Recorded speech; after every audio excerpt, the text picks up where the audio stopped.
So next, ethics in counseling. Oh, sorry, bumalik. So counselor has a duty of care for counselee. And by nature of the profession, counselors are to act in the best interest of their client, promoting client goals, protecting client rights, maximizing good and minimizing harm. So dito no, as a pastor counselor, ang pinaka-duty talaga natin dun sa counseling natin o dun sa client natin, no, kung hindi yung kanilang interest. Pag sinabing kanilang interest, yung kanilang gusto talagang matutunan, yung gusto talaga nilang malaman, yung gusto talaga nilang makita sa pasensya na, may pumapasok pa kasi, no? Yung gusto nilang makita or malaman pagdating sa sarili nila. Matulungan din natin sila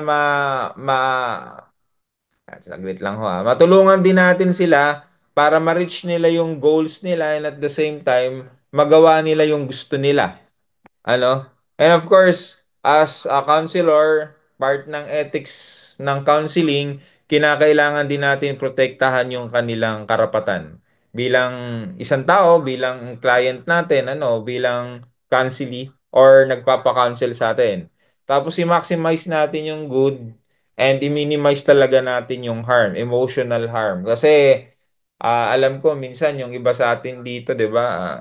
Masyado tayong parang pagpakiramdam natin that we are okay spiritually, tas may taong lumapit sa atin, minsan ang nangyayari imbis na makatulong tayo sa kanya, hindi natin alam mas nade-destroy pa pala natin siya, no? Mas nabibigay natin instead na good, nasasaktan pa natin sa emotionally.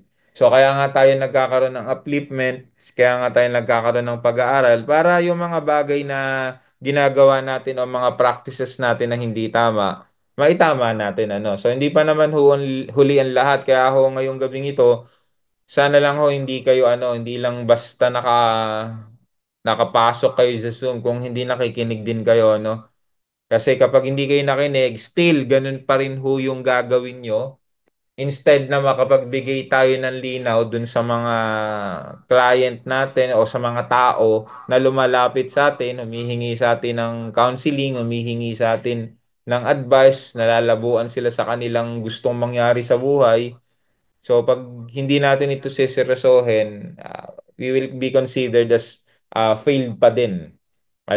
So failed pa rin ho tayo kahit parang ang tingin natin sa sarili natin that we are spiritually okay.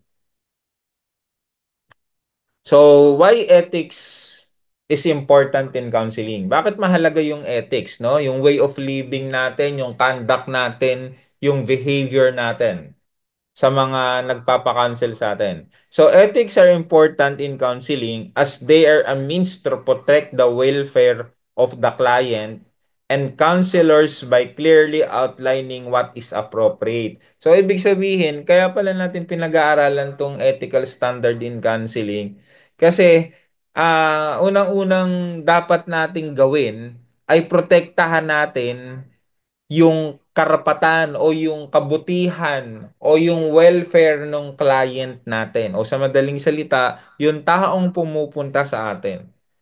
Hindi para i-destroy sila, hindi para i-condemn sila, kung hindi para tulungan sila, no, para mabigyan sila ng kalinawan dun sa mga bagay na nagpapagulo sa isipan nila, sa mga decisions na hindi sila talaga makapag-desisyon kung ano ba yung tama o yung mali. Well, hindi tayo mag-i-impose ng decision na gusto natin.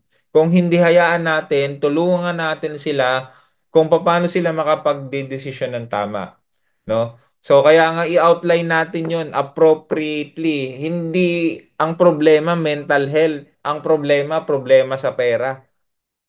So halimbawa, ano ba nagpapa-counsel siya sa atin. May pagsubok siya pagdating sa pera, pero anong gagawin natin? Babatuhan natin ng mga Bible verses. Well, hindi naman talaga masama 'yon. And I think that is the good thing nga, no? Kaya lang, minsan hindi natin napaprocess yung counseling, yung process ng counseling, no? Minsan mas maraming paraan o maraming panahon tayo pa yung nagsasalita kaysa dun sa nagpapa-counsel sa atin. Ang dami-dami nating Bible verses na binibigay sa kanya, pero hindi na yun ba talaga yung need niya? O baka yun lang yung naiisip natin na akala natin tama, pero hindi naman talaga. Ano? So sa counseling, protektahan natin yung welfare nung client. Mamaya ho pwede kayong magtanong kahit sa mga parang kung may na-encounter kayo na situation, let us process. Tayo po i-process ho natin yon yung situation na yon, So ano pa? They have a duty of care for clients.